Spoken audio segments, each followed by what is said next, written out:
కొంతమంది నన్ను బౌల్డర్స్ మీద డ్రిల్లింగ్ చేసుకోవచ్చు అని అడుగుతున్నారు. అంటే ఇంతకు ముందు వీడియోలో మనం హోల్స్ డ్రిల్ చేసుకొని దాంట్లో బార్స్ పెట్టి ఆ బార్స్లో గ్రౌటింగ్ చేసుకొని దాన్ని కాలమ్స్కి అటాచ్ చేసి మనం షీట్ రాక్ వచ్చినప్పుడు చేసుకోమని చెప్పాం. కానీ వీళ్ళు బౌల్డర్స్ మీద కూడా అలా చేసుకోవచ్చు అని అడుగుతున్నారు.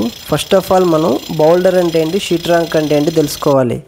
షీట్ రాక్ అంటే అది ఒక లేయర్ లాగా కంటిన్యూస్గా ఉంటుంది.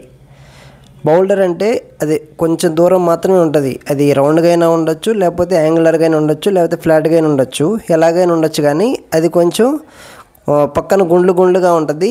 దూరం అనేది ఎక్కువ ఉండదు. మనం జేసీబీతో కానీ హిటాచీతో కానీ దాన్ని లేపొచ్చు. షీట్ రాక్ అనేది అలా కాదు.